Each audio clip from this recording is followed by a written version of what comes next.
The first time the delivery driver walked into the CEO's mansion, the air itself seemed to hold its breath, as if it already knew something no one else did. For 20 years, Armaan Qureshi had not moved a single step on his own. Not when the world's most celebrated neurologists examined him. Not when experimental therapies worth millions were flown in from across continents. Not even when hope itself had nearly abandoned the vast marble halls of his home. But on that quiet afternoon, when a tired single father with worn shoes and a food delivery bag crossed the threshold, something shifted, something no one could explain. Before we begin, if you believe in kindness, second chances, and the power of unexpected moments, take a moment to like, comment, share, and subscribe to Echoes the Stories. Your support keeps these stories alive. The mansion stood like a monument to success and sorrow combined. Tall glass windows reflected a bright afternoon sun, but inside, the light always felt dim, muted by years of silence and unspoken grief.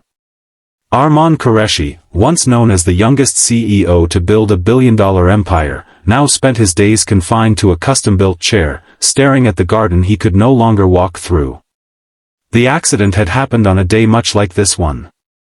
A speeding car, a moment of distraction, and everything changed.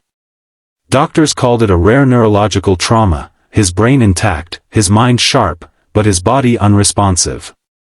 It was as if his soul was trapped inside a still frame of life. Over the years, his parents passed away, friends drifted, and even business partners slowly replaced him. His empire continued under his name, but he was no longer part of it. The house filled with staff, but none stayed long. It was hard to work in a place where hope had quietly died. That day, however, began differently, not for Armaan, but for someone else entirely. Samir Khan had been running deliveries since early morning, his phone buzzing endlessly with orders. The sun was harsh, the roads unforgiving, and his mind heavier than both. He had a 6-year-old daughter waiting at home, a pile of unpaid bills, and a landlord who had already given too many warnings. Life hadn't been kind to Samir either. His wife had passed away years ago, leaving him to raise their daughter alone. Every day was a balancing act between survival and love. He never complained. There wasn't time for that. When the order popped up for the Qureshi mansion, Samir hesitated for a second. People said strange things about that place. Some said the owner was cursed. Others said it was haunted by silence. But a delivery was a delivery, and he couldn't afford to decline. The gates opened slowly, almost reluctantly, as if testing whether he belonged there. Samir rode in cautiously, parking near the entrance. The housekeeper who answered the door looked exhausted, her eyes carrying the weight of years. She led him inside, and that was when Samir saw Armaan. The CEO sat by the window, motionless, his gaze fixed somewhere far beyond the garden. There was something haunting about the stillness, not peaceful, but unfinished, like a story paused at its most painful moment. Samir didn't mean to stare, but something about Armaan's eyes held him there. They weren't empty. They were full, of thoughts, of emotions, of words that had nowhere to go. As he handed over the package, something unusual happened. Samir noticed a small toy lying on the side table, a faded plastic car, the kind children often carried everywhere. Without thinking, he picked it up and smiled softly, remembering his daughter.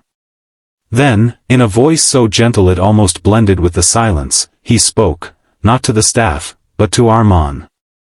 He said that his daughter had a car just like this one and refused to sleep without it, as if it kept her safe from the world. He added that kids had a way of holding on to small things because those things made them feel in control when everything else felt too big. No one expected a response. No one ever did. But Armaan's eyes shifted, just slightly. It was so subtle that anyone else might have missed it. But Samir didn't. He paused. For the first time in years, something had broken the pattern. The housekeeper noticed too, her breath catching. She had been there long enough to know that even the smallest change meant everything.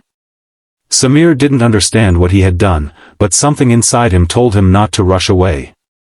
So he stayed a little longer than necessary, speaking softly about ordinary things, his daughter's laughter, the way she insisted on eating ice cream before dinner, how she believed the moon followed her home every night. And with every word, something invisible began to stir. Armaan's fingers twitched. It wasn't dramatic. It wasn't the kind of miracle people wrote headlines about. But it was real.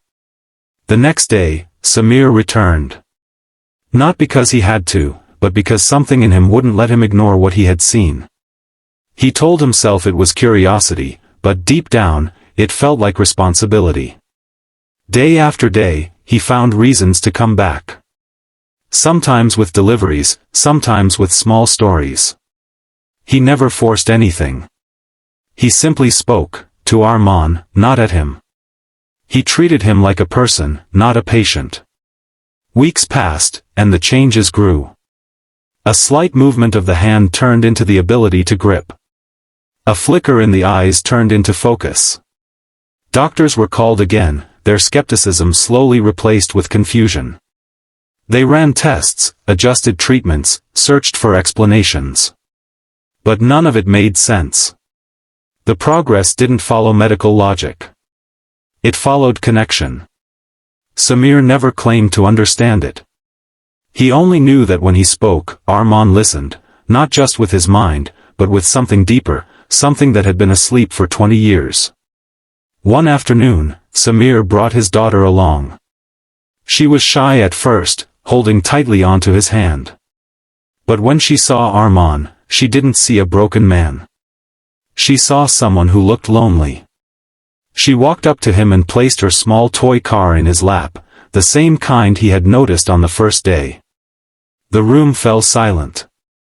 And then, slowly, painfully, as if lifting the weight of 2 decades, Armaan's hand moved. He held the car. Tears filled the room before anyone realized what was happening. The impossible was unfolding, not in a dramatic explosion of miracles, but in quiet, human moments, built on patience, kindness, and something science couldn't measure. Months later, Armaan stood. Not fully steady, not without struggle, but he stood. The man who had been trapped in stillness for 20 years took his first step, supported not just by therapy, but by something far more powerful. Hope. And it hadn't come from wealth, or fame, or advanced medicine. It had come from a tired single father who refused to see him as anything less than alive. Samir never asked for recognition. He didn't expect his life to change. But it did. Armaan made sure of that. Not with money alone, but with something more meaningful, a chance. He offered Samir a position in his company, not out of charity, but out of respect. He saw in him a strength that couldn't be taught. And for the first time in years, both men found themselves stepping into a future they had almost given up on. Before we reach the end, take a moment to comment and share, what part of this story touched your heart the most? Because sometimes, the smallest actions create the biggest changes. As the seasons changed, the mansion no longer felt heavy with silence. It echoed with laughter, sometimes from Samir's daughter, sometimes from Armaan himself. Life didn't magically become perfect. There were still struggles, still setbacks. But something fundamental had shifted. They were no longer alone. And perhaps that was the real miracle. If this story touched your heart, don't forget to like, share, and subscribe to Echoes the Stories. Stories like these remind us that even in the darkest moments, light can find its way in. Because sometimes, healing doesn't come from those who know everything. It comes from someone who simply cares enough to stay.